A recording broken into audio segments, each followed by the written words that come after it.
আমি doctor Sanjay Sinha.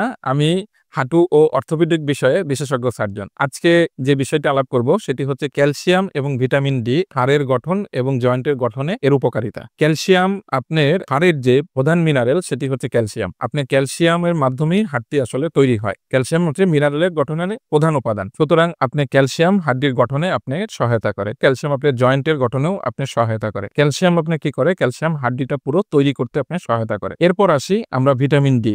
Vitamin D আমরা যে ক্যালসিয়াম খাই বা ক্যালসিয়াম সমৃদ্ধ খাবার খাই, এটা স্টোমাক থেকে গাট থেকে এটা অ্যাবজর্পশন করতে হেল্প করে। আর vitamin D anti inflammatory effect আছে। অ্যান্টি ইনফ্লামেটরি ইফেক্টটা কি? অর্থাৎ হাঁটুর মধ্যে যে আমাদের ব্যথার যেটা তৈরি হয়, ব্যথা সে তৈরি হতে দেয় না। এবং বোন ডেনসিটি অর্থাৎ বোনের যে ঘনত্ব এটা বাড়াতে ভিটামিন ডি সাহায্য করে। তাহলে সেই ক্ষেত্রে ক্যালসিয়াম এবং ভিটামিন ডি আপনার হাড়ের গঠন তৈরি করতে সাহায্য করে এবং ক্যালসিয়াম এবং ভিটামিন ডি আপনার জয়েন্টের গঠন তৈরি করতে সাহায্য করে, জয়েন্টের মোবিলিটি বাড়াতে সাহায্য করে এবং জয়েন্টের অ্যান্টি ইনফ্লামেটরি অর্থাৎ ব্যথা নাশক হিসাবেও ক্যালসিয়াম এবং ভিটামিন ডি কাজ করে। দ্বিতীয় প্রশ্ন হচ্ছে আপনি ক্যালসিয়াম কোথা থেকে পাবেন? আমরা যে খাবারগুলো খাই যেমন হচ্ছে দুধ, মাছ, মাংস, ডিম, এগুলোর মধ্যে প্রচুর পরিমাণ ক্যালসিয়াম থাকে। ভিটামিন ডি আপনি কোথা থেকে পাবেন? কড লিভার ওয়েলে আপনার ভিটামিন ডি সবচেয়ে বেশি পরিমাণ থাকে। এছাড়া ডিমের যে কুসুম আছে, কুসুমের মধ্যে আপনি ভিটামিন ডি পাবেন, দুধের মধ্যে পাবেন এবং অন্যান্য গ্রিন লিফি ভেজিটেবলস এগুলোর মধ্যে ক্যালসিয়াম এবং ভিটামিন ডি প্রচুর পরিমাণে পাবেন। এখন প্রশ্ন করতে পারেন যে আসলে ক্যালসিয়াম কি পরিমাণ দরকার? আমাদের দৈনন্দিন চাহিদা আসলে বয়স ভেদে,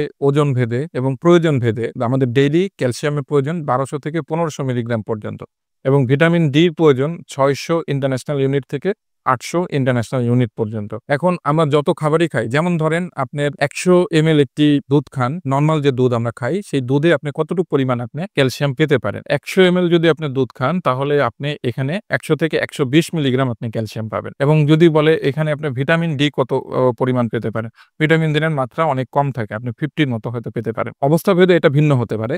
আবার ধরেন একটা ডিমে আপনি কতটুকু পরিমাণ ক্যালসিয়াম এবং ভিটামিন ডি পাবেন? একটা ডিমে আপনি বড়জোর হয়তো 50 মিলিগ্রাম ক্যালসিয়াম পাবেন, অথবা ভিটামিন ডি যদি হিসাব করি তাহলে 20 থেকে 30 ইন্টারন্যাশনাল ইউনিট ভিটামিন ডি পাবেন। তাহলে আমি এত ডিম, এত ভিটামিন, ক্যালসিয়াম বা এত কিছু আসলে খাওয়া যায় না। এই ক্ষেত্রে বয়স আমরা 40 বছর পার হলেই আমরা সাধারণত ক্যালসিয়াম এবং ভিটামিন ডি সাপ্লিমেন্টারি হিসাবে ব্যবহার করতে বলি এবং এই আমাদের যে চাহিদাটা এই সাপ্লিমেন্টেশনের মাধ্যমে পূরণ করা সম্ভব। আবার যদি কেউ ভালো খাবার খায়, ভালো দুধ, মাছ, মাংস, ডিম এবং green leafy vegetables, cod liver well, ভালো মাছ, এগুলো যদি ভালো করে খায় তাহলেও কিন্তু তার ক্যালসিয়াম এবং ভিটামিন ডির সোর্স আপনি পূরণ হবে। এখন বলতে পারেন কোনটি ভালো? অবশ্যই ন্যাচারাল সোর্স থেকে যদি আপনি আপনার চাহিদা পূরণ করতে পারেন অবশ্যই ভালো। আর যদি চাহিদা পূরণ না হয় তাহলে আপনি সাপ্লিমেন্ট হিসেবে ক্যালসিয়াম এবং ভিটামিন ডি খেতে পারেন। তাতে আপনার হাড়ের গঠন ভালো থাকবে, হাড়ের জয়েন্টের গঠনও ভালো থাকবে এবং আপনার ব্যথাও কম হবে। সুতরাং ক্যালসিয়াম এবং ভিটামিন ডি আপনার হাড়ের গঠন, হাড়ের ব্যথা কমানো এবং জয়েন্টের গঠনের ক্ষেত্রে